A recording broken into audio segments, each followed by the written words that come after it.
দেখছেন সবার খবর, সবার নজর, বার্তা এক নজর। সিন্দ্রানী প্রাথমিক স্বাস্থ্যকেন্দ্রের পরিদর্শনে বিধায়িকা, বেহাল দশা ফেরায় আশায় বাসিন্দারা। দীর্ঘদিন ধরে সিন্দ্রানী প্রাথমিক স্বাস্থ্যকেন্দ্রের বেহাল দশা। অতীতে বিভিন্ন নির্বাচনের সময় নেতাদের প্রতিশ্রুতি মিলল, ভোট মিটলে মেলেনি সুফল। ভোটের আগে তৃণমূলের প্রাক্তন বিধায়িকা মধুপর্ণা ঠাকুর আশ্বাস দিল, স্বাস্থ্যকেন্দ্রে যে তিমিরে ছিল সেই তিমিরে রয়ে গেছে। মঙ্গলবার সিন্দ্রানী প্রাথমিক স্বাস্থ্যকেন্দ্র পরিদর্শন করলেন বাগদার নবনিযুক্ত বিধায়িকা সোমা ঠাকুর। তার সামনে পেয়ে এলাকার মানুষ হাসপাতালে 24 ঘন্টা ডাক্তার, নার্স এবং রোগীদের ভর্তির অবস্থা রাখার দাবি জানান।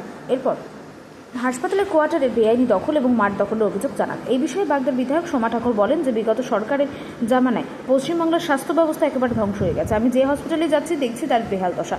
যত দ্রুত সম্ভব স্বাস্থ্যমন্ত্রীর সঙ্গে কথা বলে সিন্দ্রানী হাসপাতালে উন্নয়নের ব্যবস্থা করব। সিন্দ্রানী গ্রাম পঞ্চায়েত সদস্য বিজয় বাইন জানান যে এই স্বাস্থ্যকেন্দ্রের বেহাল দশা, কোয়ার্টারগুলোকে মদের আসরে বসে এবং হাসপাতালের মাঠ ব্যবসায়িক কাজে লাগানো হচ্ছে, সমস্ত বিষয় বিধায়কের গোচরে এনেছি। স্থানীয় বাসিন্দা অভিক বিশ্বাস জানান যে আমাদের পার্শ্ববর্তী জেলা নদিয়ার দত্তপুরিয়া স্বাস্থ্যকেন্দ্রে গেলে সেখানে রোগীদের সাথে দুর্ব্যবহার করা হয়। বিগত সরকার হাসপাতালের জন্য কিছুই ভাবেনি।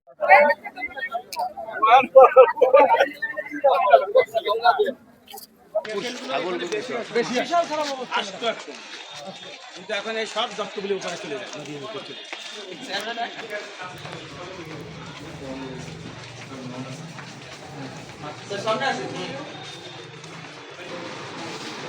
দিদি এখানে বিয়ে করছে কিন্তু এটা কোনোদিনই মানে আমরা এখানে বেড চালু করতে পারিনি। এর আগেও এটা আমরা প্রপোজাল দিয়েছি, কোনোদিনই এখানে মানে আমি সেটা বহুকাল আগে হয়তো বেড ছিল, সেটা আমি জানি। কিন্তু এটা কিন্তু ম্যাডাম স্যাংশন, স্বাস্থ্য মন্ত্রণালয়ের স্যাংশন হিসেবে 10 বেডের এটা বেডের জন্য পরিষেবা আপনি আছে নাকি সেটাও নেই। বেডের জন্য সেরকম ইনফ্রাস্ট্রাকচার এখনো নেই, যেটা স্টাফ কোয়ার্টার লাগে বা ডায়েটের প্রভিশন আছে পেশেন্ট ভর্তি থাকে, সেগুলো আমরা প্রপোজাল ম্যাডাম ই ফাইল স্বাস্থ্যভবনের লেভেলে আছে, কিন্তু এখনো অব্দি মানে সেটা প্রসেস হয়নি। এটা নিয়ে আবার আমরা ইয়ে করলে স্বাস্থ্যমন্ত্রী স্যারের সাথে আপনারাও এটা নিয়ে একটু মানে উঠে পড়ে লাগবে, কেননা বনগা এবং বাগদার যে সুন্দরপুরে যেটা ওনারা কিন্তু স্যাংশন করে আমরা 6 কোটি টাকা নিয়ে কাজ করাবেন, সামনে মানে সেই কাজটা শুরু হবে।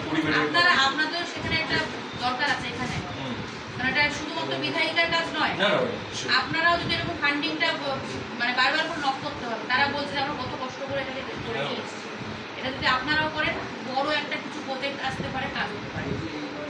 ঠিক আছে, বেডগুলো দেখে যাও, ঠিক আছে।